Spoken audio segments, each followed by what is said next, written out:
motion, report of the Roads, Transport and Public Works Committee on the status of other county roads that assess health facilities, beaches and schools for financial year 2023-2024. Chair Roads, you can proceed with the motion. Thank you, Mr. Speaker. Mr. Speaker, this is the report of Roads, Public Works, Transport and Infrastructure Committee on the status of other county roads and access to health facilities, schools, beaches in the financial year 2023-24. The general mandate of the committee, the sectoral committee on roads, transport, public works and infrastructure. Chair, just 1 minute. Let me confirm with members if we have the soft in our gadgets. We do? Okay, Chair, proceed. Thank you, Mr. Speaker. This committee is mandated to, on all matters related to county transport, including roads, street lighting, traffic and parking, public road transport, and ferries and harbors,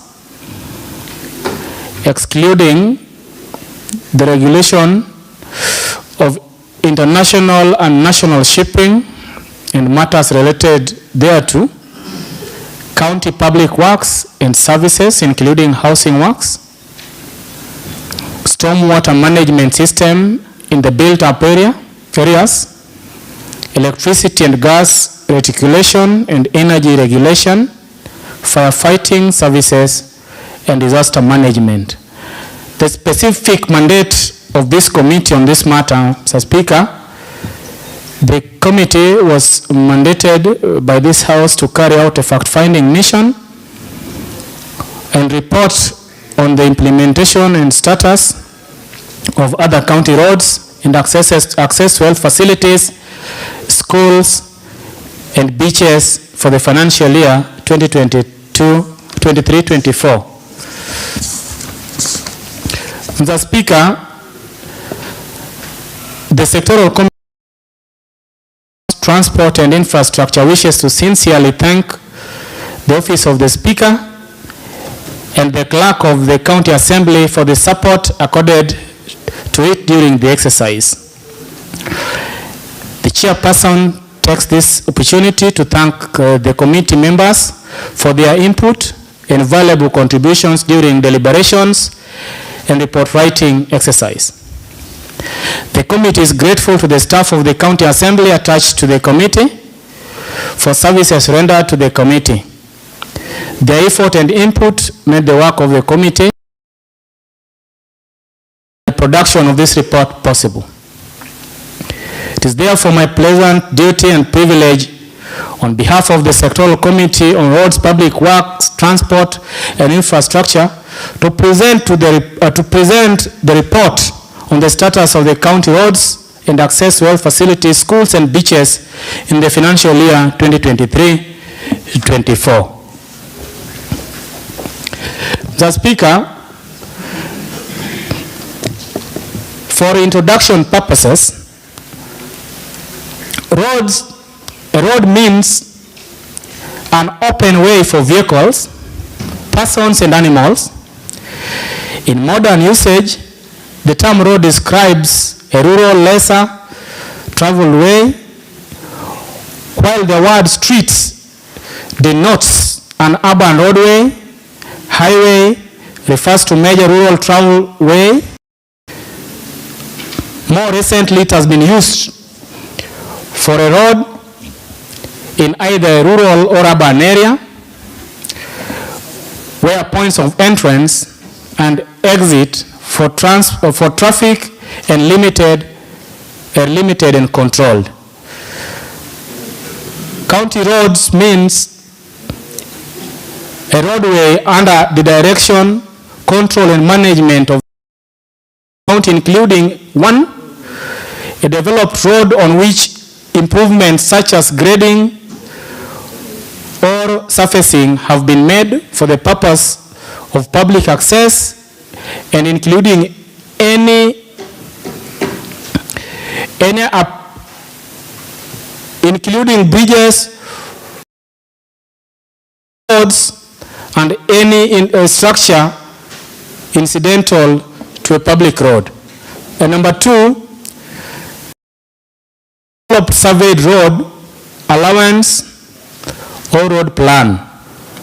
County roads also means all roads falling within the mandate of the county government under Part 2 of the 4th schedule of the Constitution 2010 and specified under any other written law. Modern roads can be classified by type of function. The basic type is the conventional undivided two-way road. Beyond this are divided roads, expressways, and freeways. An access control road with direct user charges is known as tollway. In the United Kingdom, Mr. Speaker, freeways and expressways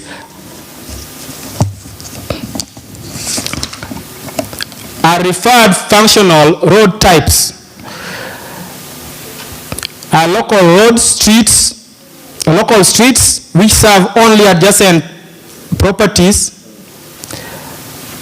and do not carry through traffic collector, distributor, and feeder roads which carry only through traffic from their own area, arterial roads which carry through traffic from adjacent areas, and are the major roads within a region or population center, and highways which are the major roads between regions and population centers. I want to give the House the classification of roads. 1, we have Class A roads, international track roads. These are roads between centers and national importance, crossing international boundaries, or terminating at international ports. The roads are maintained by Kenya National Highway Authority. Then we have Class B roads, Mr. Speaker. These are roads that link nationally important centers, principal towns, or urban centers such as county headquarters to each other and to the national capital, and to Class A roads. These roads are also maintained by KENHA. Then Class C roads are roads that link centers to each other and to higher class roads. Class D roads, these are roads linking important local centers to each other and to higher class roads. Then you have Class E roads, which are categorized as minor roads. These are roads that are usually found in the rural areas, linking minor centers and markets or local centers. Access roads means a road that provides access to a specific destination as to a main highway or property that lies within another property. Access roads play a critical role in transportation and infrastructure development. They serve specific functions, providing connectivity to areas like public or private institutions, construction sites, forests, state institutions, and source of raw materials. Despite their simplicity compared to regular roads, access roads offer numerous benefits, specifically in specialized operations like timber harvesting and site development. Then we have types of access roads. We have temporary access roads, which are built for short-term use, such as during construction projects. They are often made from gravel and compacted dirt and removed after project completion. Number 2, we have permanent access roads. These are designed for long-term access and might feature more durable during construction with asphalt or concrete. Examples include roads leading to public institutions, industrial facilities, or permanent management sites. Mr. Speaker, these roads have their benefits, which are: one, improved transportation and safety. The access roads facilitate smoother traffic flow and reduce traffic conflicts, leading to increased safety. For construction or logging sites, they ensure safe transportation of heavy machinery and personnel. Number two, they enhance accessibility. These roads provide essential connectivity to remote areas such as forests, mining sites, or rural locations. Improved accessibility has a ripple effect on local economies and communities. Then number three, cost and time efficiency. Constructing access roads is often faster and less expensive than building regular roads. This efficiency benefits short-term projects like construction of logging operations. Number four, the access roads support economic activities. It comes with increased employment opportunities. They also enable industries such as forestry, mining, and agriculture, which operate long-term jobs, better access to markets. Farmers and businesses gain improved routes to sell their goods and services. In number five, they also enable environmental protection by reducing environmental degradation, by incorporating features like drainage control structures, sediment traps, and erosion barriers. Mr. Speaker, how are access roads different from regular roads? Access roads serve a specific function, such as providing entry to public institutions or industrial facility, but regular roads cater to the general public and support diverse traffic types and patterns. Construction standards. Access roads are built to lower standards, often using gravel or compacted dirt. Regular roads follow strict safety and quality regulations with pavement curbs and other advanced features. Traffic maintenance.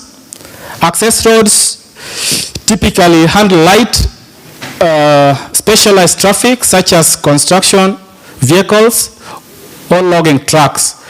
Maintenance is less frequent and focused on usability rather than aesthetics. Regular roads are designed for high traffic volumes, including public and commercial vehicles, with regular maintenance for safety and durability.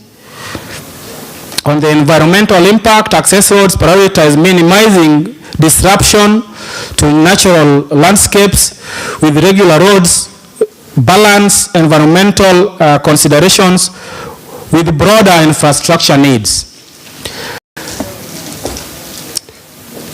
The background of this, Mr. Speaker, Kenya's parliament has significant oversight powers, especially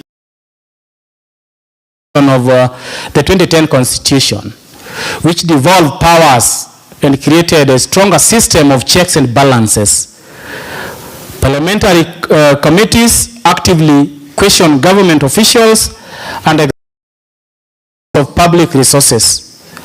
Under the devolved unit, the legislative authority is vested in and exercised by its county assembly. This role aligns with Kenya's broader goals of decentralizing power, bringing governance closer to the people, which is articulated in Article 185(3) of the Constitution of Kenya 2010 and read together with Section 181B of the County Governments Act 2012, which confers to the Assembly powers to oversight over the County Executive Committee and any other county executive organ. The Assembly has a mandate to ensure that county projects for roads and infrastructure are implemented in timely and cost-effective manner. This can be through engagement in field visits to monitor complete projects and ensure that they meet the expected standards and timelines. During the financial year 2023-24, the Department of Roads, Public Works, Transport and Infrastructure, through the Budget and Appropriation Committee, was allocated 209,624,868 shillings for maintenance of roads, ports, and jetties at a cost of 65 million shillings and a cost of 65 million shillings for other infrastructure and civil works, which entailed health facilities, beaches, and schools. The Homa Bay County Assembly, via the Roads, Public Works, Transport and Infrastructure Committee, in carrying out its oversight role, wrote a letter to the Department of Roads, Public Works, Transport and Infrastructure on 19th September 2024, requesting for a report on the status of other county roads and access to health facilities, beaches, and schools implemented by Homa Bay County Government for financial year 2023-24, which is annexed herewith. On 30th September 2024, the committee, through the office of the County Assembly Clerk, received the report. In its report, the department submitted a list of 14 projects for other county roads for financial year 2023-24 and 9 projects for access to health facilities, beaches, and schools for the financial year 2023-24, which is attached herewith. In its sitting on January 8th, 2025, the committee resolved to carry out a fact-finding on the status of the county roads and access to health facilities, beaches, and schools for the said projects, for the said period across the county, whose lists form part of Annex 2. The scope of the work, Mr. Speaker, sir, the committee set to investigate the implementation status of the roads and access to health facilities, beaches, and schools for the financial year 2023-24. The process entailed assessing whether the road is graded, graveled, culverts installed, and availability of publicity signs. Objectives. The key objectives of the fact-finding mission was to A, ascertain the number of roads done per ward. B, assess the status in terms of grading, graveling, culverting, and availability of publicity of the identified access roads. C, make recommendations on how to improve the status of the roads. The survey was done through 1, visiting and observing the 16 out of 40 wards considered to have benefited from the county roads and access to health facilities, schools, and beaches submitted by the department. And 2, formulating a report on the observation made during the visit. Committee specific findings. Mr. Speaker, the committee embarked on a fact-finding exercise on the roads indicated by the department on the county roads and access to health facilities, beaches, and schools for the financial year 2023-24. The fact-finding was done between 13th to 15th of January and had the following observations. On other county roads, and we start with Suba County, in Lambwe Ward, on Samunyi Kipasi Road, which is 4 kilometers, the scope of work was to erect standard publicity signs, site clearance, culvert installation, drainage works, grading and graveling. It was done by a contractor known as Lobil Investment Limited at a cost of 8.1 million. Mr. Speaker, the committee observed that the publicity sign post was installed, grading and graveling were complete, installation of culverts complete, and the road is motorable. And the pictures of parts of the road and the signage are attached. In Rachwenyo North Sub-County, the committee visited Kowitingolo Kogwari Road, which is a 3.4 kilometer road. The scope of work was to erect publicity sign, compaction, culvert installation, drainage works, grading, and graveling. It was awarded to a contractor known as Geoprime Investment Limited at a cost of 5.9. Mr. Speaker, the committee observed that publicity sign post was installed, but graveling, grading, culvert installation were not complete. The road is still in progress, we would say, but at the time of the visit, the contractor was not on site. As you can witness on the pictures, the culverting and the signage depicts that the work is not complete. Then in Kanyaluo, we visited Andoge, Dago, Kiwiro Road, which is a 7.4 kilometer road. The scope of work was to erect standard publicity sign, culvert installation, drainage works, grading, and graveling works. It was awarded to a contractor known as Johnny's and Holdings at a cost of 4.5 million. Committee observations, it had publicity posts, the grading and graveling were complete with culverts installed and the road is in use. Then in Homa Bay Town, sub-county, we have Homa Bay Central. We visited Kapita, River Angwena, Kamatoro Road, which is a 3.7 kilometer project.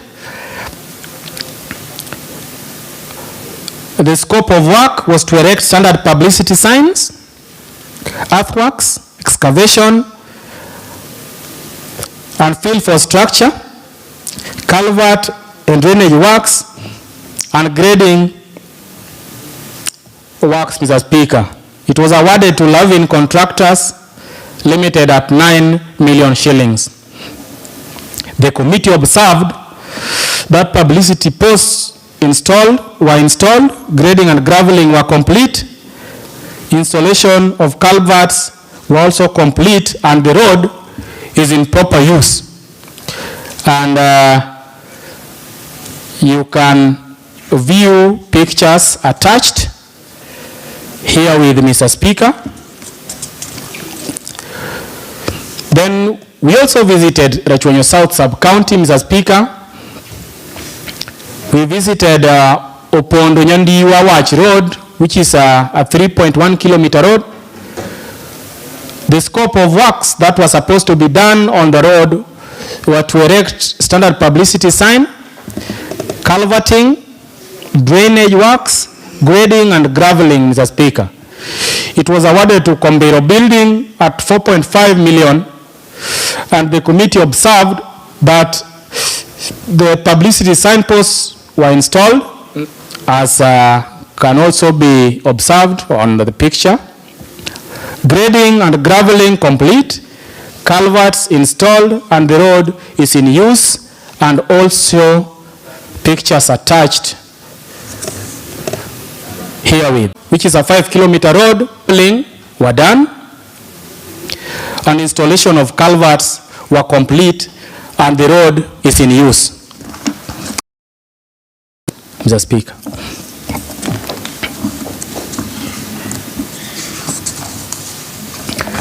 Now, Mr. Speaker, on the general observations of the committee, number one, during the financial year 23-24, only 16 out of 40 wards were considered to have benefited from the county roads and access to health facilities, schools and beaches. 16 out of 40. Number two, Mr. Speaker, the committee observed that works on the most of the roads were complete and satisfactorily done.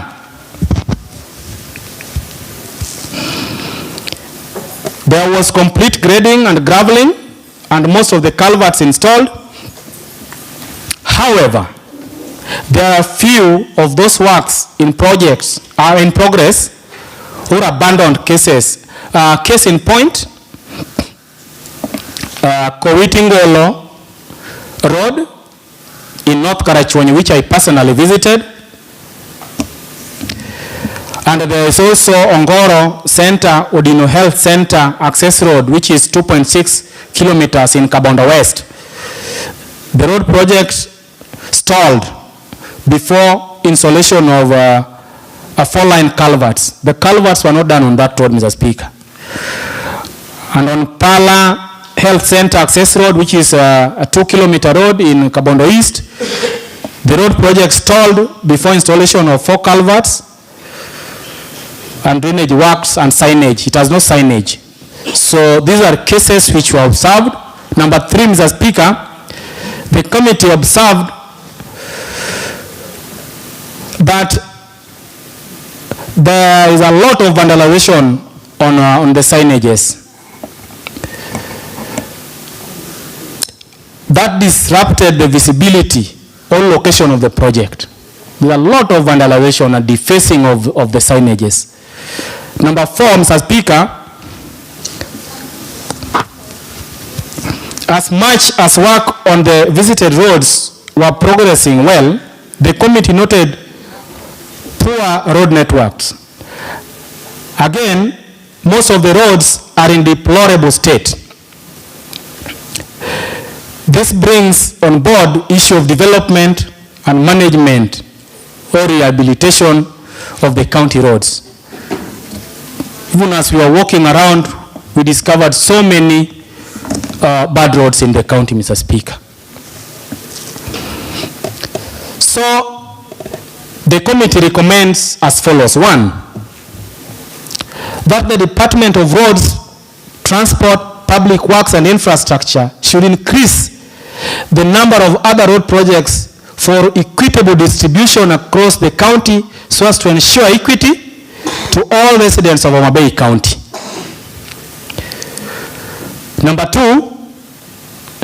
on the works in progress or installed projects, the Department of Roads, Transport, Public Works and Infrastructure should retender the affected contracts.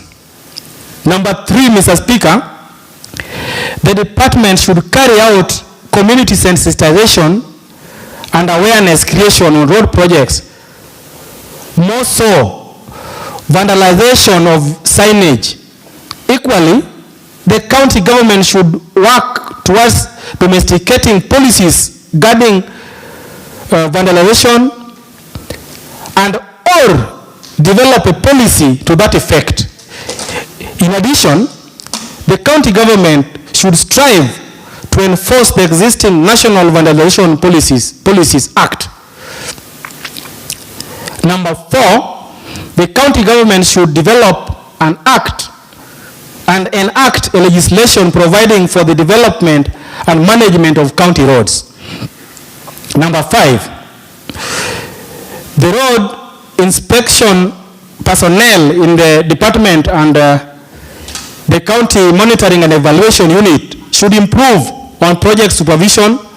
This would go along ensuring efficiency and value for money. Mr. Speaker, sir, with all that, the committee prays that this House, this Honorable House, Mr. Speaker, adopts this report. And my seconder is my committee member, Honorable Polodok. Thank you, Mr. Speaker, sir.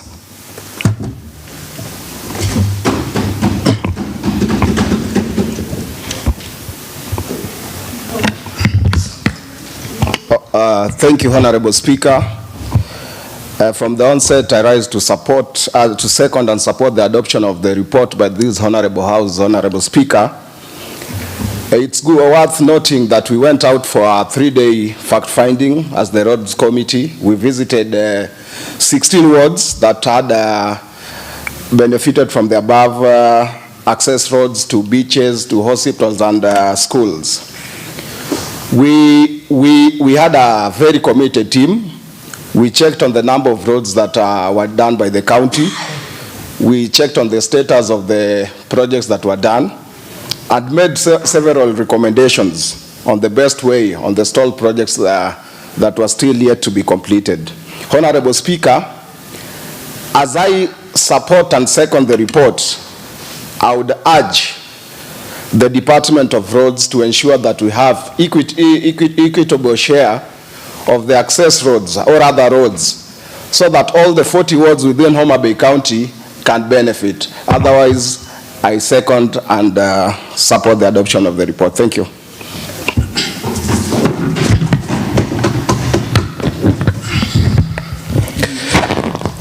Thank you, the Chair Roads and Honorable Polodok for that good report. Members, the report having been moved very well, I therefore propose that this House adopt the report of the Roads, Transport and Public Works Committee on the status of other county roads that access health facilities, beaches, and schools for the financial year 2023-2024. The floor is open for the debate. Members.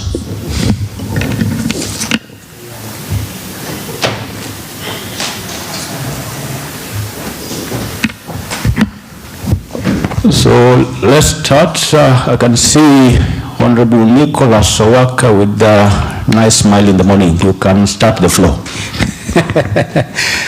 Honorable Speaker, thank you for giving me the first chance.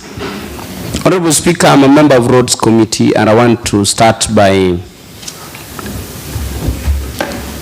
accepting that this Honorable House adopt this report. I support. Honorable Speaker, I've always said that when we are doing our oversight, we need to scrutinize it properly. Honorable Speaker, if you looked at the kind of work, leave alone the distribution, because I know that will raise a lot of queries when it comes to distributions of these roads equitably. Honorable Speaker, look at the culvert that was done at Lambwe, and you look at the workmanship. Honorable Speaker, set your eyes, and honorable members, on the culvert that was done at Honorable Dongo's, North Karachuonyo. Look at the culvert that was done in Honorable Mweshmo Doc's place. The one at Odongo's place, Honorable Speaker, was not even covered fully. The culvert was left, which means that if that particular road is to be used, then the users or the vehicles will run over that particular structure. I'm questioning the durability of this particular structure. Honorable Speaker, as we were going round, and that has been noted in the report, when we were going round, we also felt that our engineers needs to do their work properly, because if these works were paid, Honorable Speaker, which means a certificate was raised. Whoever raised this certificate, did they raise this certificate that the work was done? Honorable Speaker, if you look at our committee recommendation in relation to the graveling, my Speaker, you will be surprised that the roads department are not taking their work seriously. It is high time either they do the right thing, or when they appear before us as a committee, we will also tell them that please, we need to account for the allocation that is being given by this Honorable House. Honorable Speaker, that was very key. Honorable Speaker, I just want to touch lightly on the issue of equity. We have 40 wards. The other roads, like now the current supplementary, you will realize that we have a whopping 100 million. And this one was totaling to, the one that we are actually oversighting today was totaling to 65 million. If you take 65 million and divide by 40, even if you were to give each and every ward $1 million, they could still remain with a total of 25, because a ward would actually get $1 million, so that each and every ward was supposed to fill or have the share of this amount. Honorable Speaker, honorable members, we are soon going back to the electorates, and we do not want a scenario that all of us are actually going to be subjected to a lot of agony and noise from the electorates. Honorable Speaker, this will only come when we do our oversight role well. Our Excellency is working hard and not interfering with any allocation that has been given by this county, this Honorable House.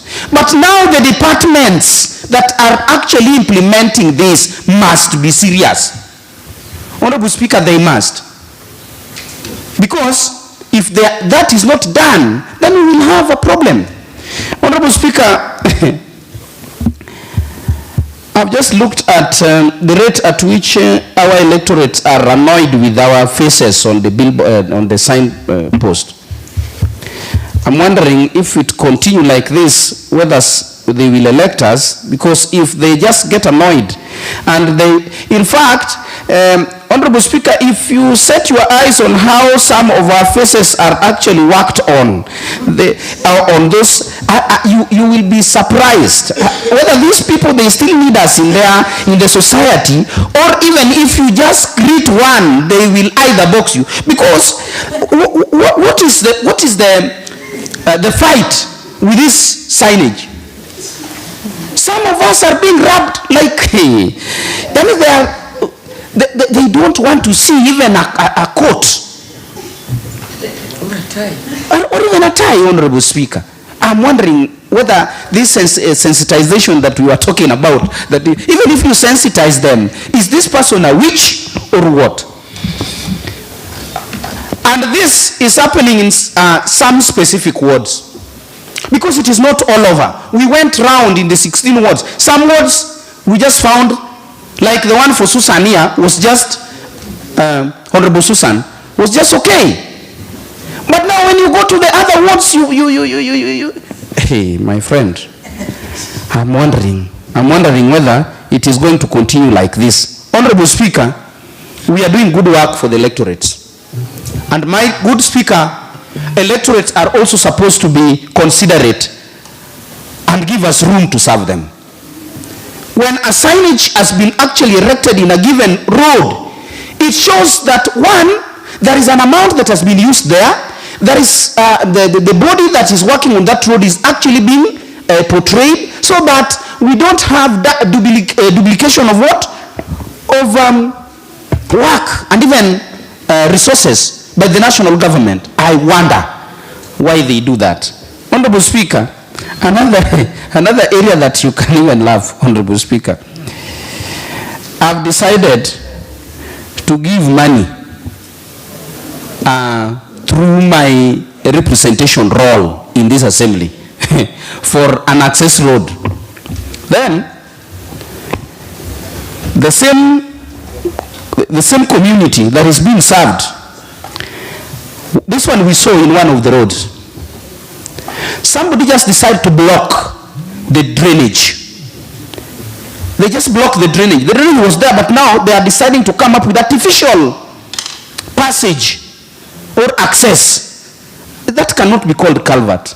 Those are just stones heaped in order for these people to access their respective homes. You know, when we have, when it rains, automatically the water will overflow and, of course, cross this particular road. At the end of the day, damage will be experienced. I want to beseech our community also that please be kind enough, take good control and use of the roads that are being given by the county government. As I wind up, Honorable Speaker, I want to encourage us as a committee that there is need for us to engage further with the department so that we get to know whether the so-called engineers that we have in roads department are real engineers. Because you cannot, for you to raise a certificate, then you must have gone to that school of engineering and you know that the quantities that were actually included in this BQ has actually been taken. But if that is not taken, then why should you raise a certificate? I want to request that we've given you the report the way it is, without sugarcoating. That is what we saw. And those are our recommendations as a committee. I'm urging you, kindly honorable members, that adopt this report so that it can also give the county an opportunity to continue, of course, giving resources. I thank you, Honorable Speaker. Thank you, Honorable Nicholas Owaka, for that good insight. Chair Roots, I hope you are taking notes. The one which is of a worry are our billboards. If you look at the faces, including my face back in my ward. So the next one I can see our majority whip. Majority whip. So in that order, we'll have majority whip. Just allow me to give the order. And then I can see Boaz, Honorable Boaz around, and then Honorable Eric. So let's first take the three first, then the next will follow the order. You can proceed, Honorable Bob. Thank you, Honorable Speaker. Honorable Speaker, I rise to support this motion, and I want to appreciate the chair for the good presentation, Honorable Speaker. Honorable Speaker, on the status of other roads, just has been indicated, we went round as a committee, and we realized that for sure, all we know is that a road is an enabler that enhance our economic activities and accessibility. And through roads, Honorable Speaker, we are very aware that our county will open up for more activities, and even in our operations, they will be cost effective. Honorable Speaker, we realize that most of these roads, some of them were completed, just as been indicated, but the work that was done was substandard. And as a committee, we recommended, and we still stress that as a county, we need to have quality work for our roads to be durable and to be accessible, Honorable Speaker. Honorable Speaker, on the issue of drainage, our people must just realize that it is through those drainage that water can pass. And we realize that most of the access towards various homes, they barricaded their access with artificial access. And this, Honorable Speaker, allow water to come back to the roads, and our roads are drained. And at some point, you'll realize that most of our roads are cut off and cannot be accessed, Honorable Speaker. So as a community, they should also realize that these are taxpaying, it's our tax as well. And then we need also to help the government to maintain these roads as well by maybe having some informations that we need to allow the accessibility within the drainage, Honorable Speaker, to make the road last long, Honorable Speaker. On the issue of the signage, Honorable Speaker, I want to say that this is a common thing, and it's everywhere, Honorable Speaker. You will realize that when you construct a road within your support base, Honorable Speaker, then your face will not be ripped off. But if you construct a road where you have an opponent, Honorable Speaker, your face will not be seen there, Honorable Speaker.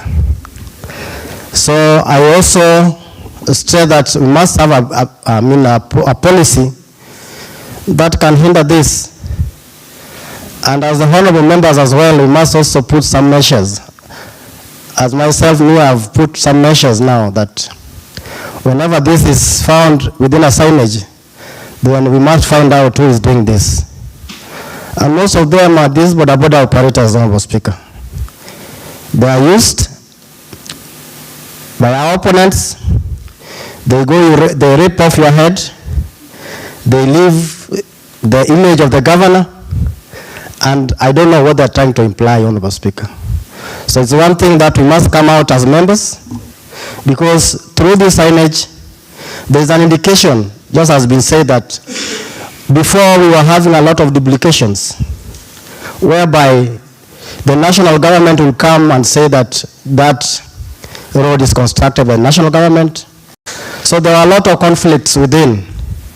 When you go maybe to a funeral, a baraza, Honorable Speaker, then in one way or the other you'll conflict on getting or maybe knowing the ownership or maybe who constructed these roads, Honorable Speaker.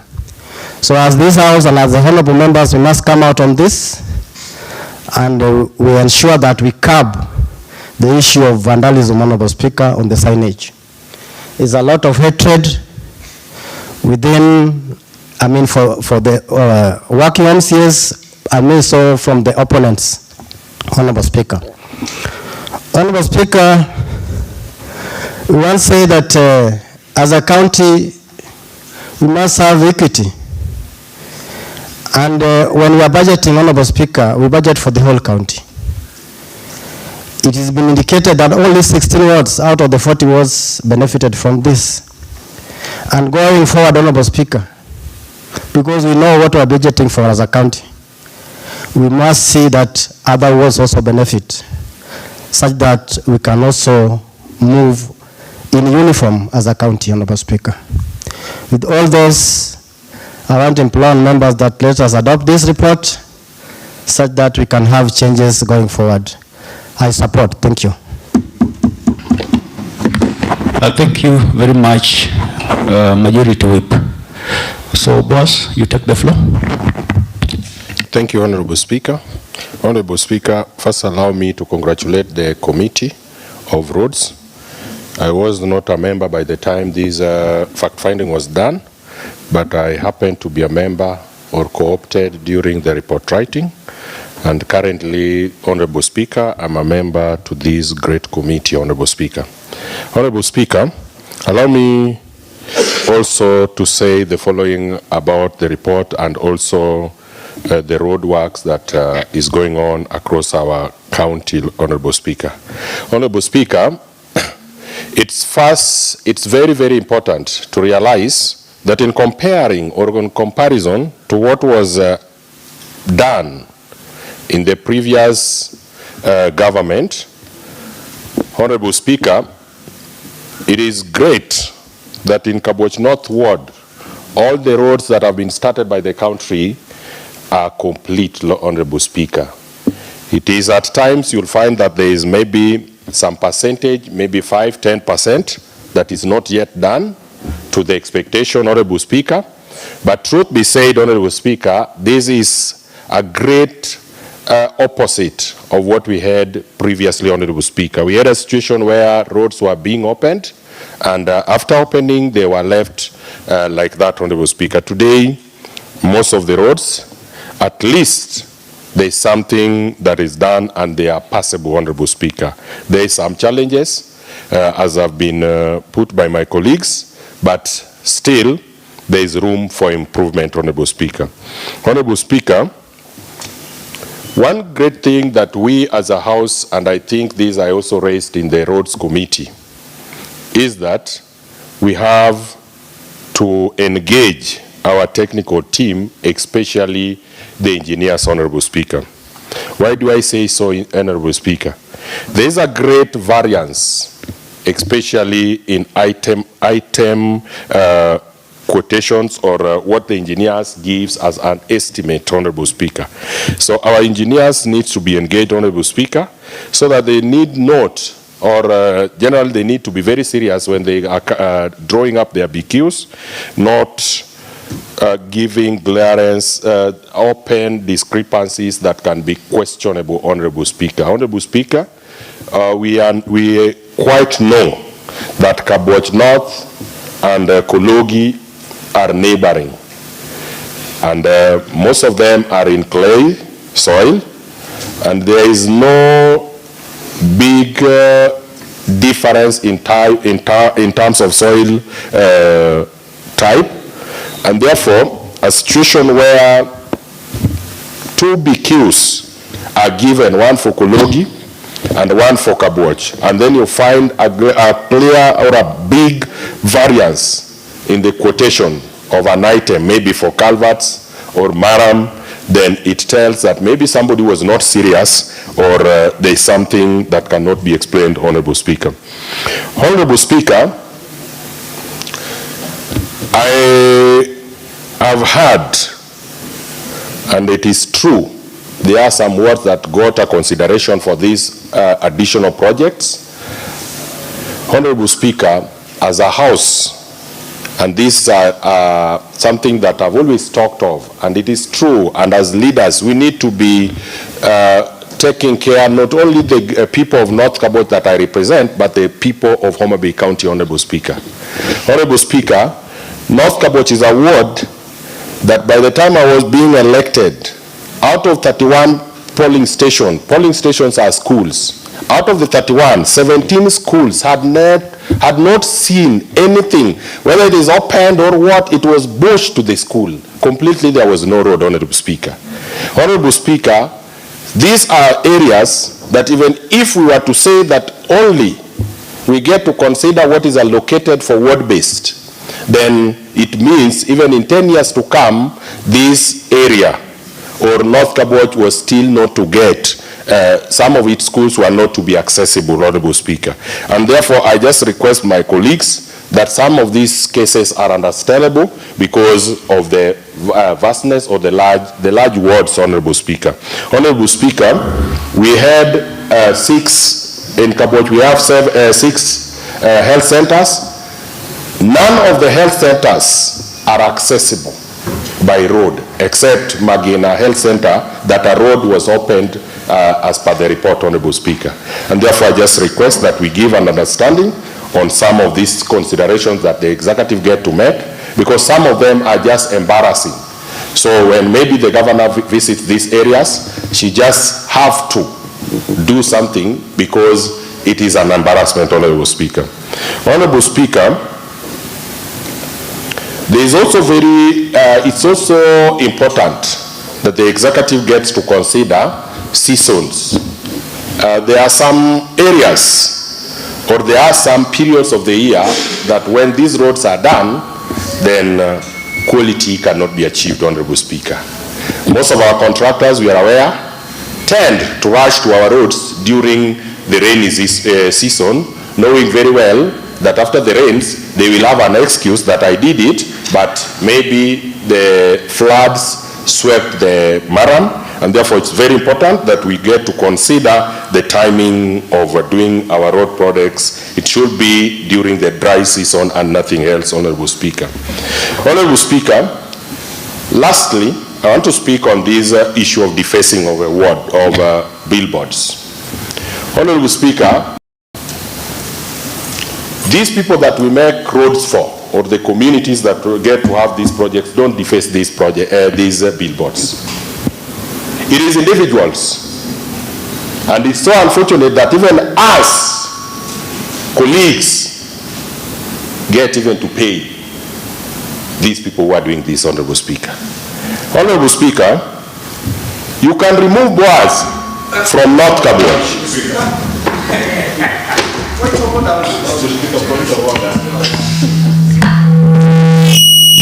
Honorable Boss, just 1 minute. Honorable Nicholas Owaka, what is out of order and under what standing order?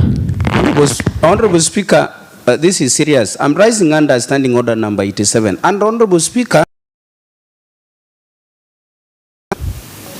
that can he comes out, substantiate, give us an evidence that a colleague honorable member went out and paid, you know, that's the taxpayer, which was used to erect a signage. And if the member has evidence, Honorable Speaker, let him table that so that this House, understanding 4, we deal with the member ballistically. Because we cannot allow such kind of barbaric behavior. Honorable Speaker, compel him, kindly. Honorable Boss, were those your words? If they were your words, you have been challenged. Honorable Speaker, I have been misunderstood. Honorable Speaker, I want to say categorically once more that those who get to remove or to deface the billboards are generally not members of these communities. The communities of these areas really to appreciate these great projects. I was also moving by saying, Honorable Speaker, Boaz is from Kabuachi. You can remove Boaz from Kabuachi and place him to HOMA Bay, but still you cannot remove the Kabuachi Boaz. Therefore, it is also very possible that somebody might be saying that he wants to contest to be the MCA of maybe Kosewe Ward, and he works in Nairobi, Honorable Speaker. It is very possible that he is working in an office in Nairobi, but the village in him or her is not removed. And therefore, it is very possible, because these billboards, if it is hate, Honorable Speaker, none of these billboards is defaced at daytime. When a community hates you, they'll go at daytime and deface it. But it is done at night. And who get to do it? And somebody had also said here that it is only in areas where you have somebody who is vying. It's therefore very clear that somebody who is vying is paying somebody to do it at night to give a communication that you are hated in that area. But what I love most, you deface it or you don't deface it, Honorable Speaker, it is in record that there was no such a road, and it has been done during this period of Honorable Owaka sitting as an MCA. So, I really want to request members that the issue of defacing should not even worry us, because at the end of the day, the road has been made, the community are going through it, and what makes me love it most, Honorable Speaker, if it is a polling station that was not accessible at the time we went to the previous elections, Honorable Speaker, the coming elections, the people will be going to these polling stations with a road or an access to the schools that the polling stations will be situated at. And therefore, Honorable Speaker, I don't want, my ward is one of the wards out of the 9 billboards to have been defaced. But I don't want to worry about the defacing of those areas, because I know, Honorable Speaker, the people are happy, but individuals, because they are not, they want to give a communication that this person Boaz is not loved here. But the Boaz, the same Boaz, has made a road and people are using the road, including those who are doing the defacing. Therefore, there is nothing to worry about it, Honorable Speaker. But I agree that because this is public money, it is very important that our people shun such kind of backwardness, such kind of stupidity, because it adds no value. These billboards were not there. Even by the time we were being elected, we didn't have billboards. But some of us still got to be elected. You don't need to have a face of Honorable Kolela in Wangchieng for people to know that he's the MCA. He stands to be the MCA till 2027, and therefore just let our people consider that they are not destroying the billboard for Boaz or any other colleague, but they are destroying something that would have helped in public audit.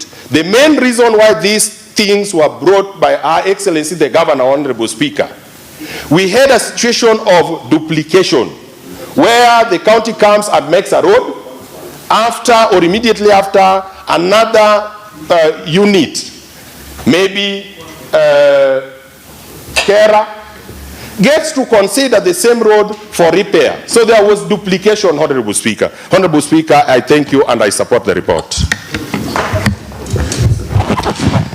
So the next, Honorable Eric Owidi. Then after that, I've seen DS. DS, just 1 minute. Let Honorable Eric Owidi take the floor first.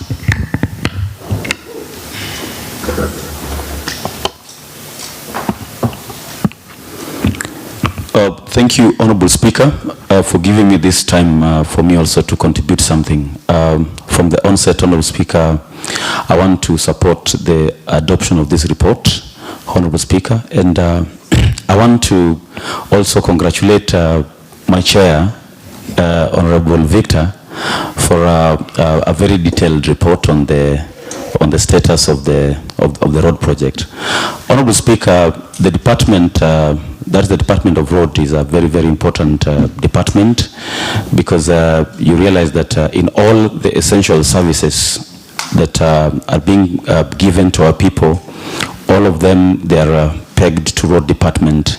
If there is no that good road network in our wards, then it becomes a problem for our people to get most of the services.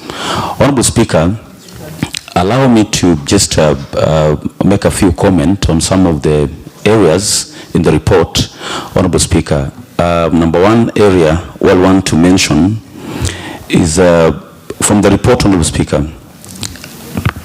The department is not giving clearly, that is in terms of the other roads. The department is not giving clear reasons as per why only 16 roads were considered. 16 wards were considered out of the 40 wards that we are having in Homa Bay County. Honorable Speaker, from my realization, I've seen that there was no equitable distribution of these roads, because what criteria were they using only to consider 16 wards out of the 40 wards? For example, the ward of Honorable Boaz, he has mentioned so many number of health centers which have got no access roads. So I wonder the criteria which the department was using to consider only 16 wards, leaving the rest of wards. And even after doing that, the department ought to have mentioned the plan that they're having for the wards which did not benefit, Honorable Speaker. That is in the other projects. I want to ask the department to maybe ensure next time that they have expanded these other projects so that it fit the 40 wards that we are having in Homa Bay County, Honorable Speaker. Honorable Speaker, in terms of the road maintenance, Honorable Speaker, approximately 100 million was allocated, which will ensure that our roads have been maintained. I want to ask the department that they should have a structured plan of routine maintenance of this road. I'm seeing a possibility of, if this issue is not looked into, I'm seeing a possibility of the department deciding to take the 100 million for road maintenance to only 16 wards, which benefited in the other roads project. So I want to ask the department that they should have a structured plan which will ensure that the 100 million, which approximately 100 million which was allocated for road maintenance, is equally distributed to the 40 wards, Honorable Speaker.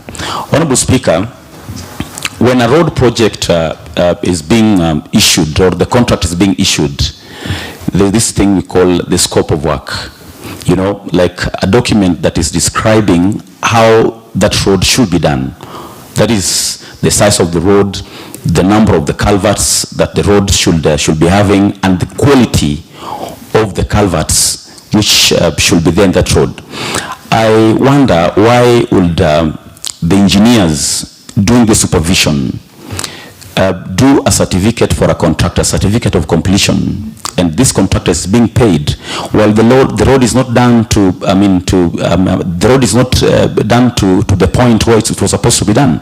So I want to ask the department to ensure that before a certificate is raised, before a payment... Honorable Speaker.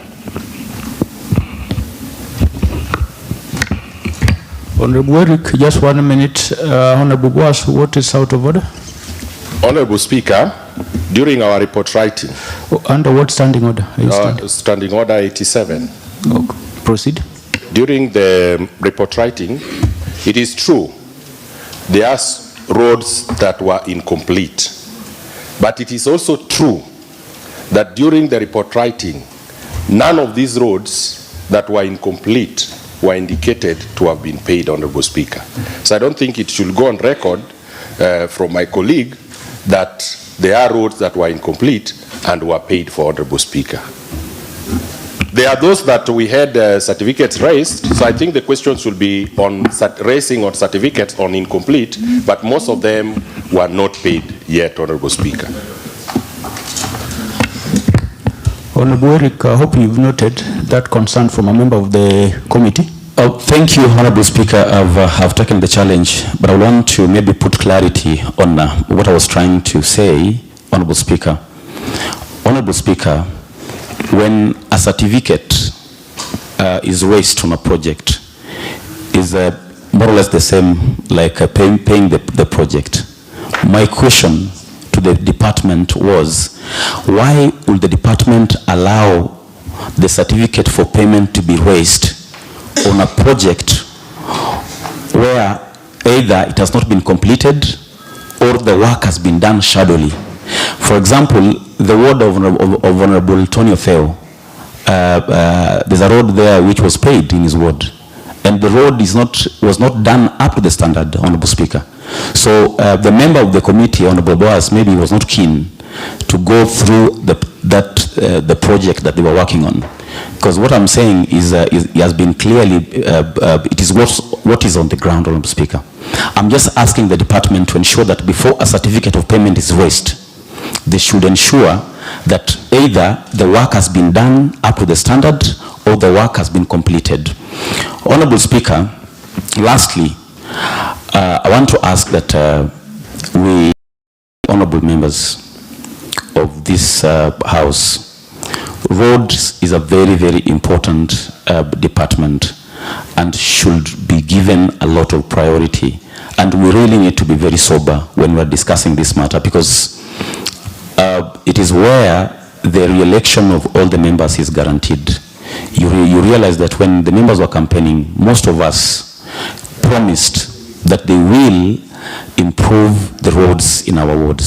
So it is important for the department to take it seriously, and some of the areas which have been mentioned, they should really ensure that they have put the necessary adjustment. With those very many remarks, Honourable Speaker, I thank you and I support the adoption of this report. Well noted, Chair Rhodes. We'll need a clarification more on that point being raised by Honorable Eric Owidi when you'll be responding. Before I go to DS, Honorable Tony, I think he was up first. So in just some few minutes, because he's sending a different signal from his face. Honorable Tony. Right Honorable Speaker, thank you for the opportunity. Speaker, if you can notice, I'm not feeling very well, but I had to come because of this report. You noticed that from the chair Rhodes, he deliberately decided not to read other roads, but specifically read Arujo ward with the reason. Right Honorable Speaker, allow me to thank the Department of Roads, Transport and Infrastructure for the consideration of other roads apart from the ward-based. Speaker, you will agree with me that we have two sets of allocations. One is ward-based, one is basically what they call other roads. That is access to schools, access to beaches, and access to other institutions that are basically very important and very critical. Speaker, as I want to say that the access to institutions, the roads leading to access to institutions are critical. One, that they will be able to open those areas, accessibility. But if you look at a case study of the road ward, where I specifically and personally took the chair roads to that ward. And Speaker, if you look at what is presented in this report in terms of status, I think we need to take our work seriously. When you talk about status, you need to give a status in terms of implementation. One, the financial bit of it, where we need to know how much was spent in these 16 wards. How much was budgeted, how much was spent, what is the savings, and what was done with that savings, Honorable Speaker. It's not about the pictures of people being, the people, if you look at those pictures, they remove faces of the one for Odongo, they decided to remove their eye. If you go to other wards, they remove that eye. It's not about that, Speaker. It's about the status. Those pictures are not important, Honorable Speaker. A typical example is my ward, where a road was allocated some good money, but the drainage works was incomplete. A kilometer not done, and here it's indicated done, complete and paid, Honorable Speaker. That's a total joke. And we're not taking this on a light note, Honorable Speaker, because at the end of the day, it's taxpayers' money. At contractor, I don't even want to know the contractor. Was paid some 8.9, according to this report, 8.9 million. If you go there, drainage works not done, 1 kilometer not marammed. And here we want to read reports here that the roads are complete, and then we say aye, and the report is passed. Speaker, I'm not very happy, and the committee on roads should actually be very serious when it comes to giving status. It's not just about reading reports here. We are doing oversight. If 8.9 million was allocated, the work done on the ground, does it reflect the 8.9 million, Honorable Speaker? And if it does not, what needs to be done? We need to give recommendations to the department so that the contractor needs to be, for lack of a better word, recalled so that they do proper work. And what Honorable Owidi is saying is true, Honorable Speaker. The certificates are raised, the works are incomplete, and you look at it, they are paid. Here we are struggling with the work of equity and all that. It will not work, Honorable Speaker. Same allocation, I will also need another road in Arojo Ward next to this allocation. So, Honorable Speaker. Honorable Speaker. Point of order, Honorable Speaker. Honorable Speaker, there's a point of order from Honorable Boas. I think he has a new suit today. Honorable Tony Otieno, please. First of I was all, it, Honorable Boas, what is out of order? Honorable Speaker, first of all, you need to implore on the member to apologize first for referring to me that I'm standing on a point of order because I'm wearing a new suit. That is demeaning and disrespectful, Honorable Speaker. So, Honorable Boas, under what standing order first? Or 87, Honorable 87, Speaker. okay. Honorable Speaker, I don't think it will be right for you to continue allowing members to allege without quoting specifically which is this road that was paid, because I sat in this committee and I was present, Honorable Speaker. Which is these roads that is being said were not complete and were paid for, instead of just blanketly saying that roads are not being completed and are being paid for. Honorable Speaker, we need to be a house of facts. Thank you. Honorable Tony, you've been challenged. The chair, Rhodes, read the report well, and we all understood the scope of this report. It does not talk purely on the payment issue. But the chair, Rhodes, has noted some, like what Honorable Eric has raised. So when he will be responding, he will give more highlight on those issues. So Honorable Tony, you can proceed, and probably the first statement that you said probably did not go well with the Honorable Boss. So please, you have been challenged. Speaker, I take the challenge positively, and I want to apologize. You realize that he has a new title. I'm used to the red one, the maroon tie. But I apologize, Honorable Speaker. I apologize. Speaker, I'm specifically referring to Pedo Health Center. And the chair knows very well, he knows very well the status of that road. What I wanted, Honorable Speaker, is that in future, if we are giving status, then we need to give the financial bit in terms of payments. If it's 8.9 that was allocated, how much has since been paid, and how much is the balance, and what is the savings in that road, Honorable Speaker? That is what I meant. Looking at it, Honorable Speaker, when we're doing a recommendation, we need to give strong recommendation so that what Honorable Wade calls a certificate needs to be raised only on completed projects. And even if it's not completed projects, the certificate needs to reflect the position of the state of the road at that point. Yeah, I hope it's not Boaz, Honorable Boaz. Honorable Speaker, going forward, and I think in landing, in this financial year, we have allocation for other roads. Now I wish we could monitor in terms of implementation so that they are done in a good way to reflect the money we allocate to this road. So I thank you, Honorable Speaker, and apologies for the new suit. Thank you. Well noted, and your apology also well taken. So in that order, let me allow our DS to take the floor. DS, is your chance, please. Thank you so much, Honorable Speaker. First of all, let me take this opportunity to thank Chair Rhodes for a well-read report. We know very well that for a country or a county to be considered development, its road network system must be a good one.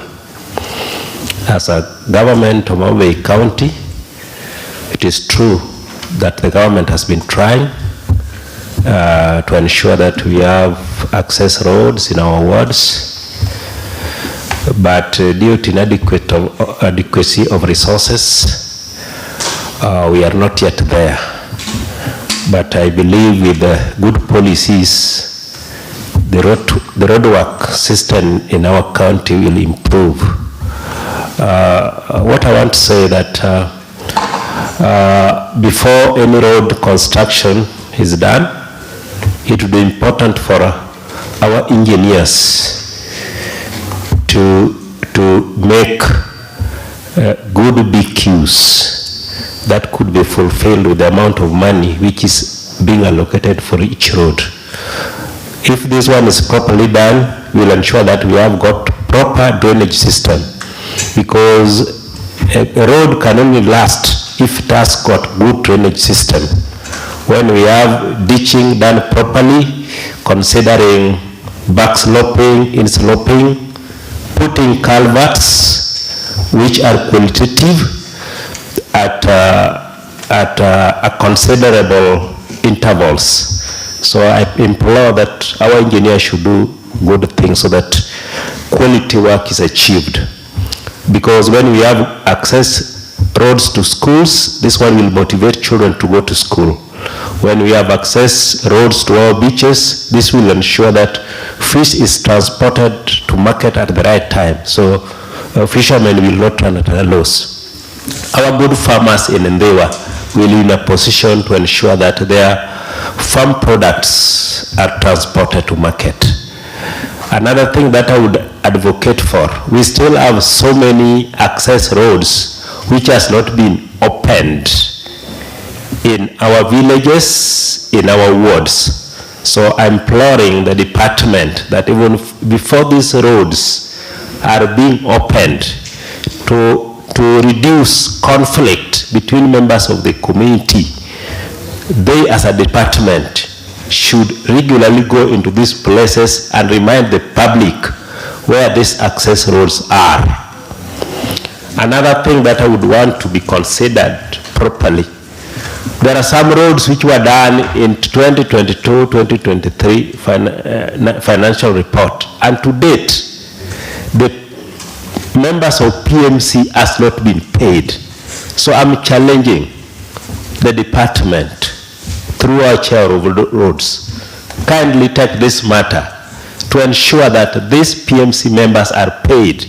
You know, when these things are not paid, all of them come back to the MCA, that MCA has eaten their money, which of course is not true.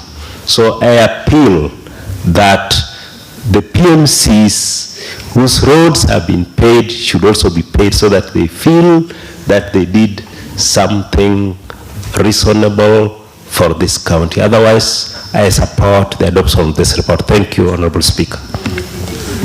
Thank you, our dears, for that good input. Chair Rose, I hope you noted on the issue of the PMCs. So let me balance the house. On this other side, I've seen Honorable Walter Adongo Basson. So, Honorable Walter, you can take the floor first. Thank you, Mr. Speaker. And the whole House, I want to say thank you again. And as we move forward with these issues, Mr. Speaker, I think there are a number of issues that are coming up. That as much as the committee did their good job, which I want to appreciate, there are gaps that are glaring, because it's the same committee members who are saying that the works are not done to standard, and in record, what they have brought is not showing that these works are not done to standard. So there is a lip service. There is what is being spoken and what is written. I think, Mr. Speaker, by the end of the day, what counts and what remains is what is written. So as much as we are supporting this report, I would wish that this would have come up, or would have come out clearly. Because I see a colleague is struggling really to make it come out that the payments have not been done. What has not been done? What is, you know, if these were in black and white, it would have been very easy for this House. And again, Mr. Speaker, even as I support this document, I want to bring to our attention that these documents are never just for our consumption. These documents go to the public. These documents now are on internet. They are accessed everywhere. So I think when we are talking about it, we need to really look at it more critically. But Mr. Speaker, allow me to bring these issues to our attention. That one, Mr. Speaker, you look, holding all other factors constant, you look at the costings, we are crying already about the BQs, whether the BQs were done rightly or they were not done rightly. That's a matter for another day. But when you look at the BQs, Mr. Speaker, whatever the rate of the work,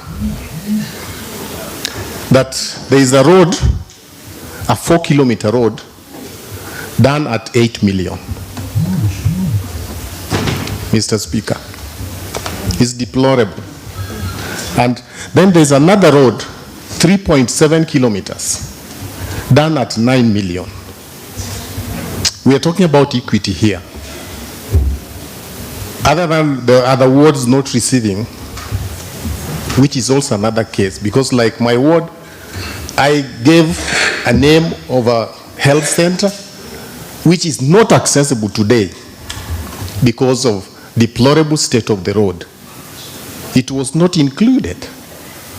So we have a number of issues. We have a number of challenges, Mr. Speaker, that this report, to me, why I support this report, is that this report is now giving us these reasons that need to be addressed.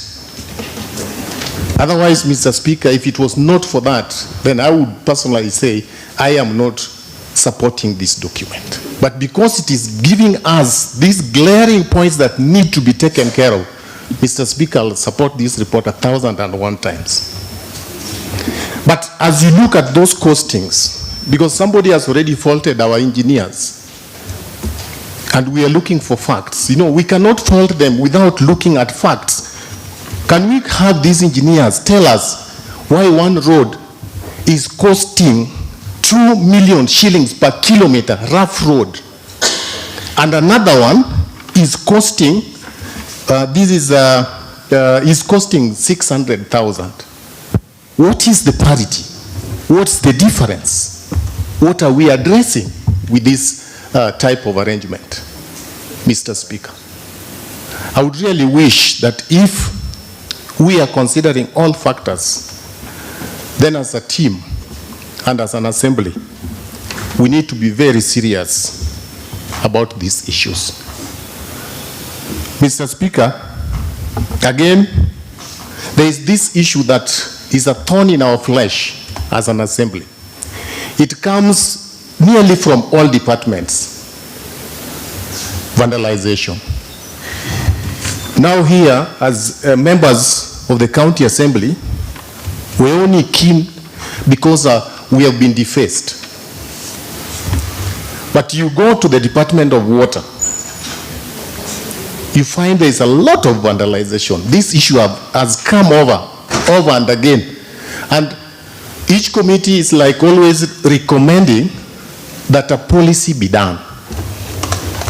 Mr. Speaker, I don't know if we are the ones sleeping on the job or the other side that is sleeping on the job. If we have made recommendations, we have a committee of implementation, Mr. Speaker, who makes the follow-up to ensure that what this assembly has agreed on is implemented to the letter.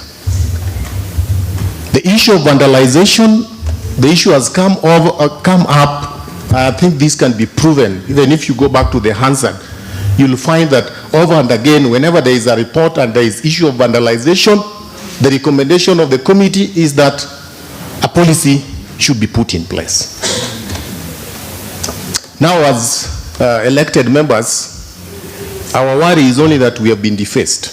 So we may miss the next general election, or we may miss coming back to this assembly. But as an assembly today, what legacy shall we live in terms of issues vandalization? Mr. Speaker, I want us to take this challenge with a pinch of salt. And if it's possible, then the implementation committee should wake up and see that all that is passed in this assembly is implemented to the letter. Otherwise, Mr. Speaker, we shall be here speaking English and speaking in English, but by the end of the day, we shall not be making any difference for this county.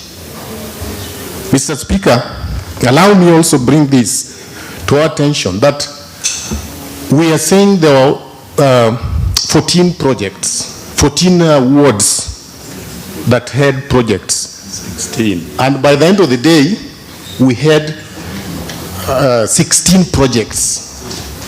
That means, from my simple mathematics, that there is a ward that had more than one project, Mr. Speaker. While there are other wards that did not even have one. Mr. Speaker, this is something that we also need to take keenly as a challenge, because then it's like as a house, we are not oversighting right. If we are oversighting right, then we should not even be complaining. Mr. Speaker, 14 out of 40 gives us 35%, Mr. Speaker. 14 or 16? 16. That you are... I know what I'm talking about. I'm very sober. Okay. Because I'm talking about the wards, and somebody is trying to force me to talk about projects. I know what I'm talking about. I'm talking about 14 wards. We had 16 projects in 14 wards. That's what is presented. So, looking at that list, there is a ward with 2 projects. There are 2 wards with 2 projects, Mr. Speaker. Allow me bring that to your attention. Now, the issue I'm raising is, if that is 35%, and that is done in 2023-2024, and I've already had a colleague say that even for a Rojo ward, if this is going to be there, the 100 million that has been allocated, he is still going to say that he wants for his ward. Mr. Speaker, how I would plead with fellow members that the 14 that have got their projects 2023-2024, would you also swallow your pride and accept that another 14 be given? And I pray that among those 14, Kaboj South will be one of them. Otherwise, Mr. Speaker, this is very deplorable. This report. That's land. Honorable Walter, just 1 minute. Thank you. Honorable Tony, what is out of order?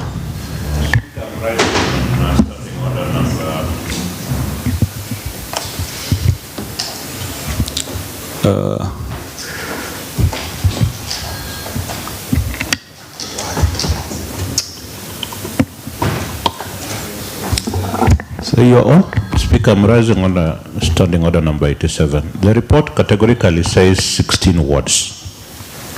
And the honorable member insists 14 wards. Categorically says another ward has 2 projects, which is not in this report, Honorable Speaker. I don't know, I'm reading a different report, Honorable Speaker. Maybe you can assist me understand which 2 ward, which ward has 2 projects, so that it's on record that we only have 14 wards. And he went ahead to say that, Speaker, I'm the one on the floor, and the Chair Mel Caucus is busy consulting here. No, I don't want to use that one. So when you're consulting, Honorable Patrick Ware, consult on Aloton. Honorable Tony, can you land? I think maybe it's his ward that has 2 projects. Maybe the chair. I want to give direction. There are some issues that are coming up that will give the opportunity to the chair, ward-based, when he will be replying. Chair Roads, to give more clarification. So on that point, please, Honorable Tony, I hope you have landed. I want to give Honorable Walter, because of time, I want him to... Thank you, Mr. Speaker. Thank you, Mr. Speaker, for saving my skin. But I think the report is written in English, and the facts are on it. Allow me, as I conclude, Mr. Speaker, request this Honorable House that the implementation committee either be given a chance, be coerced, or be coaxed to do their job. Thank you, Mr. Speaker. Okay, thank you, Honorable Walter. I hope your points have been noted by Chair Rhodes on those issues of 16 and where 14 is coming from. So I think that will be clarified at that time. So in that order, I'm seeing in this order, Honorable Patrick Ware. Honorable Patrick, just be patient. I've seen you. Thank you, Honorable Speaker. I've not given you time. Just have a seat. I've not given you time. Why don't you just allow me to continue, Honorable Speaker? So in that order, Honorable Patrick Ware will take the floor first, then Honorable Jango, and then we have Bishop Honorable Daniel Logada. So proceed. Okay, thank you, Honorable Speaker. I thought you were going to deny me this opportunity once again, but I appreciate. Honorable Speaker, let me start by congratulating the Chair Rhodes and the entire team for coming up with this good report, Honorable Speaker. Honorable Speaker, I had some 2 or 3 concerns, of which most of them have been raised, but I just want to say that the issue of the PMC payments is a real problem in our wards, Honorable Speaker. The DS, Honorable Speaker, talked about, and I also had it as a concern, and I would really implore the department to do something on the issue of PMC payments, Honorable Speaker. Honorable Speaker, on another issue of the other extra roads, the criteria used in identifying these roads to be constructed in other wards, while in other wards are not benefiting Honorable Speaker, I would really request the department to exercise fairness while doing this. Honorable Speaker, we have realized that 16 wards benefited. But it is true what Honorable Adongo was trying to bring home, that there are certain wards which got more than 2 roads, more than 1 road, Honorable Speaker. Just to be specific, if you go through that document, Honorable Speaker, you would realize that East Kamagak ward has 2 roads. Honorable Speaker, you would also realize that Kochia ward has 2 roads. Honorable Speaker, you will also realize that Kabuochi North ward, the wards are not indicated here. So I would not know. I awarded 2 extra roads while West Game ward got nothing. Concern, not the size of the wards, Honorable Speaker. Honorable Speaker, going forward, I also have a concern that in our ward-based allocations, Honorable Speaker, we are all aware that we are allocated 10 million per ward, Honorable Speaker. But we realize that the department makes some savings out of this allocation, Honorable Speaker. A case in point, Honorable Speaker, in the financial year 2022-2023, I allocated 10 million to a given road. And this road was awarded at the cost of 8 million, Honorable Speaker. Honorable Speaker, you would realize that a saving of 2 million was done or was made by the department, Honorable Speaker. I would wish that if such savings are made, Honorable Speaker, the balance should remain in a particular ward, Honorable Speaker. That is another concern which I wanted to raise, that if a saving has been done on a location for my ward, that balance should work within my ward. Finally, Honorable Speaker, another issue which has been mentioned again and again is the way the BQs are being raised, Honorable Speaker. I would also implore the engineers mandated in raising the scope of work for these roads, Honorable Speaker, to be as accurate as much as possible. Honorable Speaker, you realize that a 3-kilometer road is awarded at 6 million, while a 4-kilometer road is awarded at 5.8 million, Honorable Speaker. So it is really confusing whether our engineers concerned about the raising the BQs are doing this out of proper checks, or they are just doing them for the sake of it. Otherwise, Honorable Speaker, I support the adoption of this report. Thank you. Honorable Ojango. Thank you, Mr. Speaker, sir, for having granted me this opportunity to say something about this report. And today I will talk as a member of Road Committee, of which I have not been a member. By the time this report was being written, I was not a member.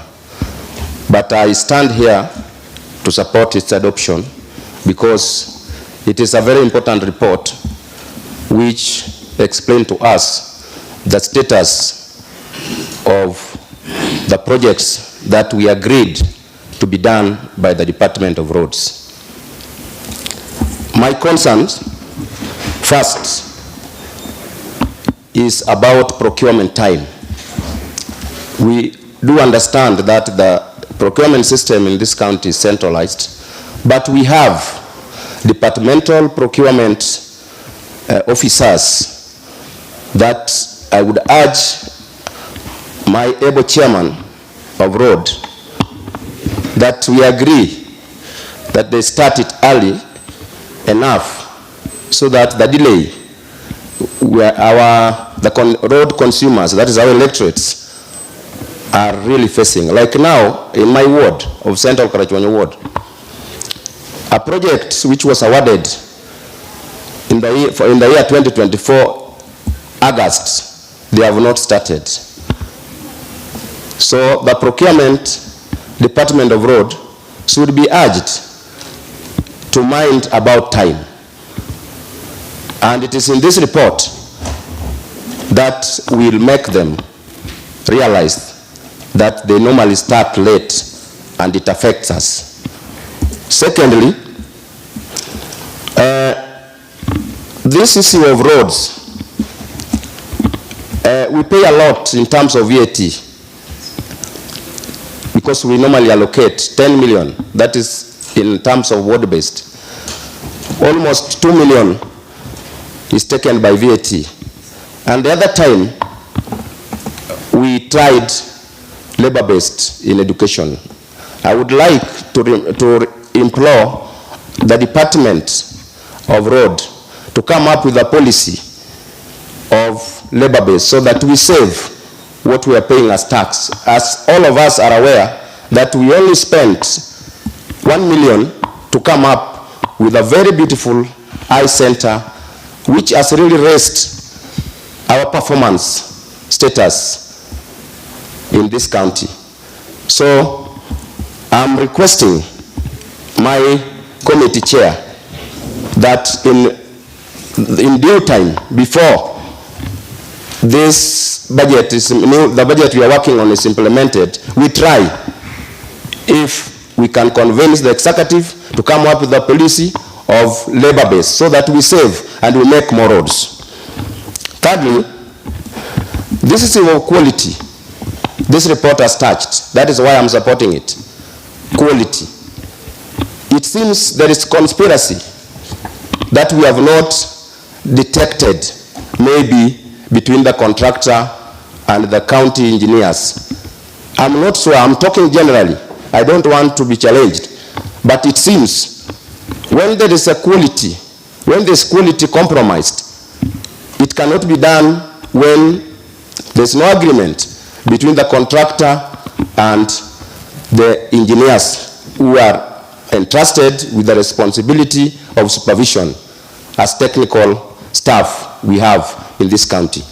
That is what is raising this issue of road A of 3 kilometers is given 10 million and road B of 3 kilometers somewhere is given 4 million.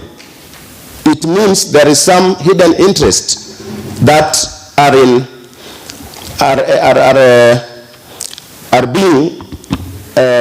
played somewhere by these two people, the contractor and the engineers. So I would request my chair roads that sooner or later we should call the department to appear before us to at least to explain to us the logics why 2 kilometers road is given 10 million with the same engineers, while 6 kilometers roads is given 8 million. So with those, I stand to support it. And when we talk about oversight, I want to talk as a representative of Central Karachuan. It is time that this house should take up their role as oversighters. Let us not try to defend the executive when we are debating. Because when we fall in that line of thinking, if we want to be good, then we shall be failing the people who elected us to represent them. Because they are not here, it is us who are here. So this report, I'm supporting its adoption, but in future, it should be more comprehensive than this, so that it contains figures as other members, let me quote Honorable Tony Otieno, was trying to appeal to our chair, that in future, it should be comprehensive enough so that it does not bring suspicions and confusion. With those many remarks, I stand to support its adoption. Thank you, Mr. Speaker, sir. Thank you. I just want to request members, I can see we have Honorable Daniel Ogada and Honorable David Hamilton. If you can be brief, maybe I give you some 2-3 minutes each. So we start with Honorable Daniel Ogada. Thank you, Honorable Speaker. Mine is just one line because most of the facts have been presented in the House. Let me thank the committee and the chair for the report. 1 million people. We don't have industries, and so we depend on agriculture and the market economy, which can only be made possible by if there is equal access to facilities like health centers and markets. I am not a member of the Roads Committee, neither am I an elected member, but I want to speak about a cluster that I represent, that is people with needs, special needs. If it is difficult during the rainy season like this for a normal person to access a market, how impossible would it be for somebody on a wheelchair to access a health facility that is not accessible? I think that is a tragedy that awaits all of us, both elected and nominated, because we come from the community. Again, let's look at our economy. The mainstay of our economy today, mostly if you look keenly, is in the border industry. Those are the people that are feeding the people at home.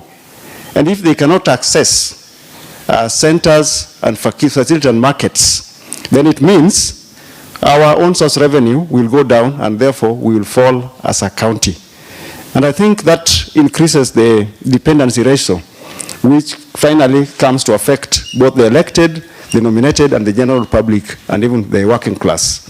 And so my point here is that when it comes to the distribution of these roads and access, it should be uniform throughout the county, because when it comes to tax collection, there is no section that is segregated. We still expect the border to pay their taxes, and so that we generate our income. We expect the people in the market to pay same taxes, whether they have access roads or not. And so our oversight responsibility, as others have said, should not end up with the statements we make in the assembly, but should be followed up to ensure that the executive does its function. Finally, I want to concur with what Honorable Jango brought forward in terms of road maintenance. If we can move ahead with the policy of labor-based in our wards, then I think we can be able to put resources in the hands of the locals, and also ensure that supervision is done at local level. Otherwise, thank you, Mr. Speaker. I support the adoption of the report. Okay, thank you. Honorable David, in 2 minutes. Shabash, Mstahiki Speaker. Mstahiki Speaker, muda wa dakika 2 utakuwa mchache mno, kwa sababu lugha ya Kiswahili ni lugha ambayo haituipeleki mbio sana. So, kwanza kabisa ningependa nimshukuru mwenyekiti wa kamati ya barabara kwa ripoti nzuri ambayo ameileta katika jumba hili.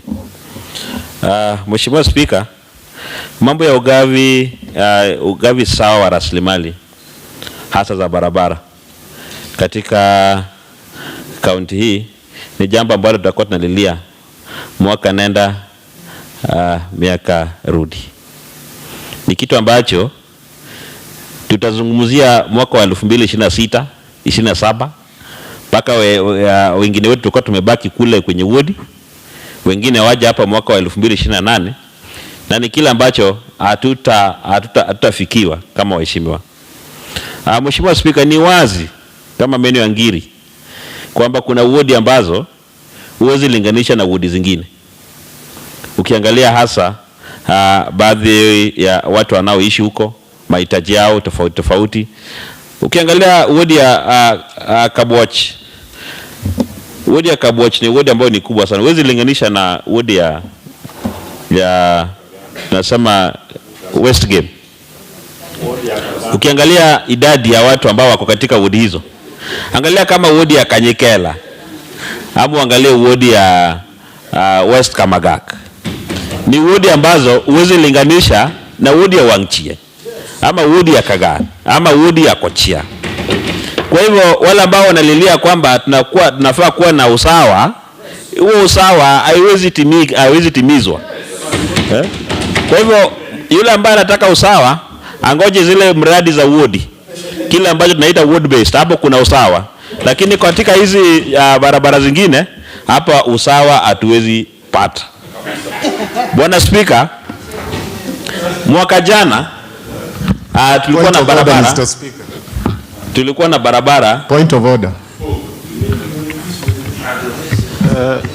Sasa simuelewi Bwana Speaker anasema nini. Point of order, Mr. Honorable David Hamilton, just 1 minute. Honorable Walter Dumba. Thank you, Mr. Speaker. What is out of order? I'm rising on point of order 87. Statement of facts. And now, Mr. Speaker, it's unfortunate I may not struggle with Kiswahili in this house because my Kiswahili teacher died before my exams. Now, standing order for 87, statement of facts. Kabwach North, Wangchieng Ward, I think Wangchieng Ward is the biggest. In this report, Wangchieng Ward is not considered. Correct. That means to tell us that because Kabwach North is big, that's why it had those projects. I think that is misguiding the House, Mr. Speaker. And again, Looking at what we have, he's also mentioned that Kochia ward is a small ward. And in this list that we have, Kochia ward has more than one road. So I'm wondering where the point is raising. So could we have more information about that? Thank you, Mr. Speaker. Asante sana Bwana Speaker. Bwana Speaker, wenda Kiswahili changu kilimpita kidogo. I've not given you okay to proceed. David. I gave a ruling on some of these issues, and I said the chair roads, are you there? Some of these concerned chair roads has noted issues to do with the rationale.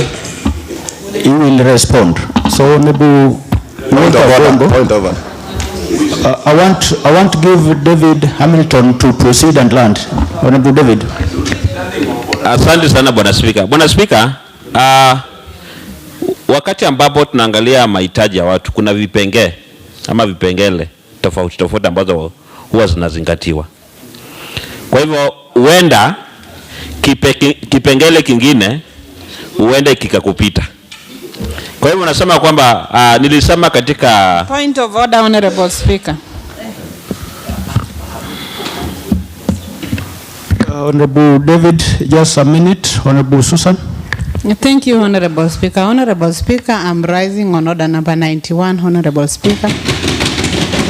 It seems that the debate is exhaustively done, Honorable Speaker, and you don't have a second. I have a second, Honorable Speaker. That you really need to call the mover to reply, and my seconder is Honorable Pamela Okoth.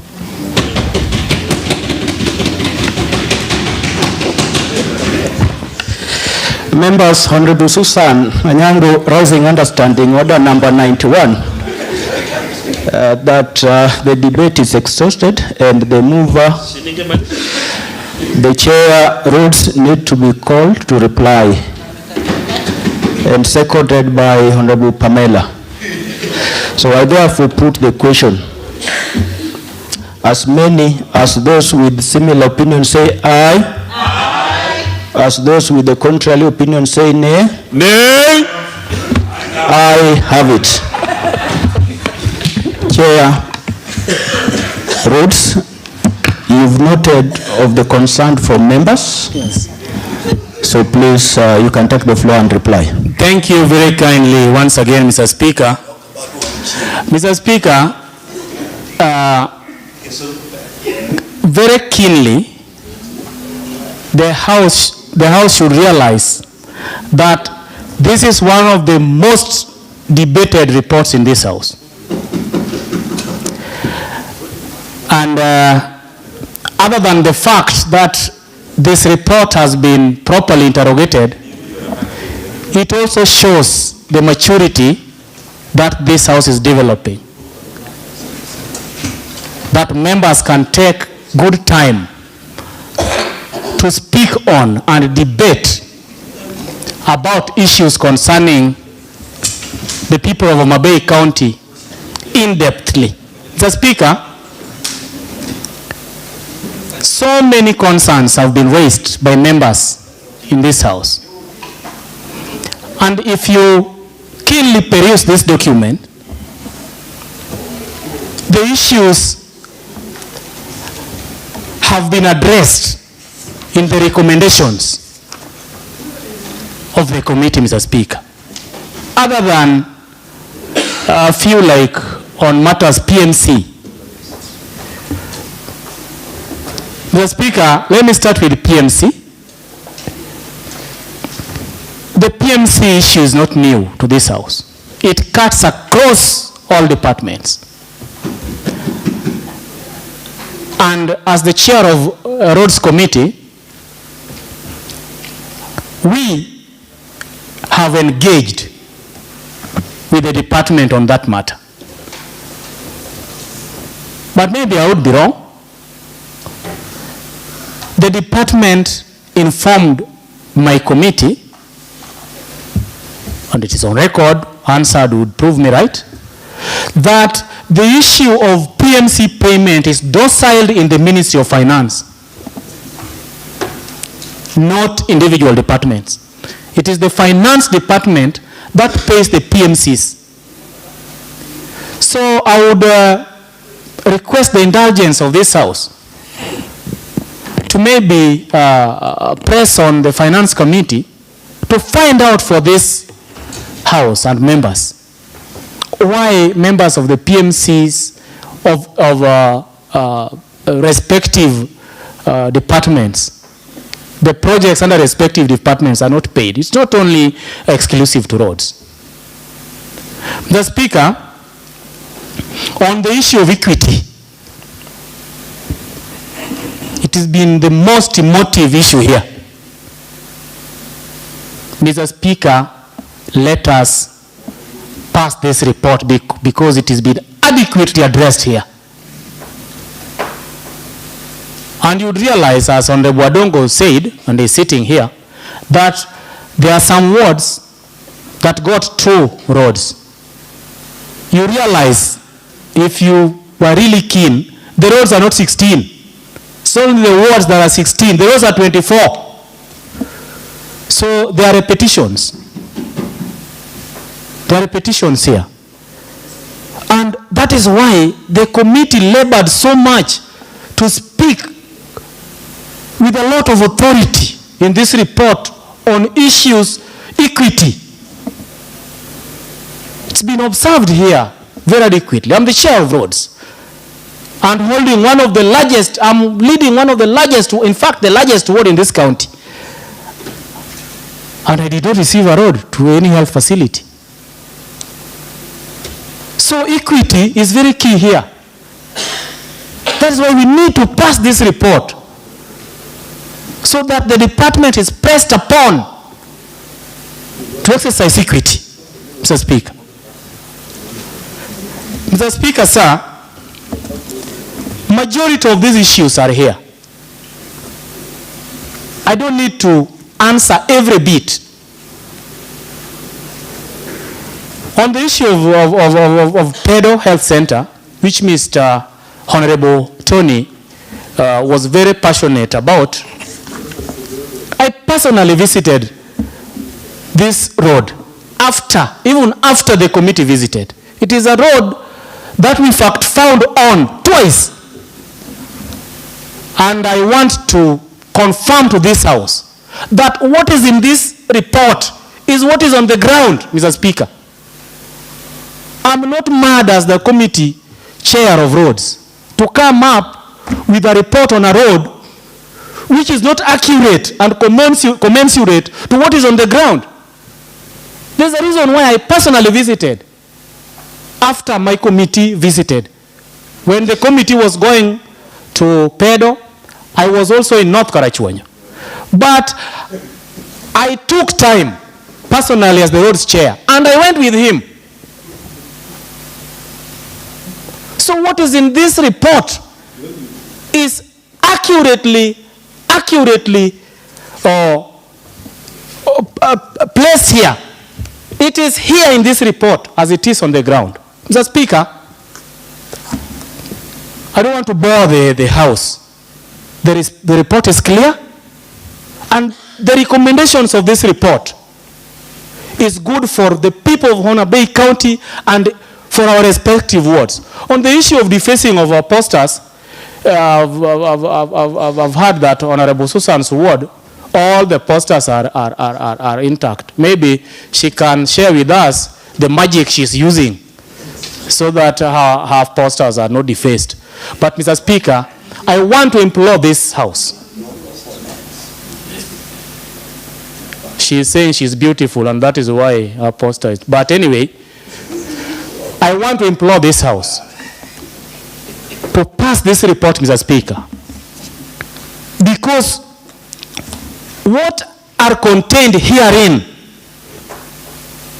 are going to cure so many issues concerning our roads. Mr. Speaker, sir. Mr. Speaker, I pray that honorable members adopt this report. Thank you indeed. Thank you, Chair Rhodes, for that response.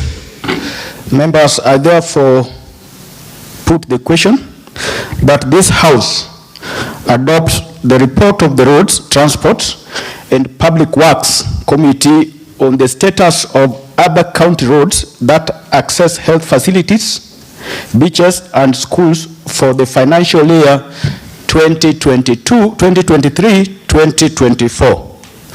As many as of the similar opinion say aye. Aye. As those with the contrary opinion say nay. Aye. I have it. Next order. Order number 9, adjournment.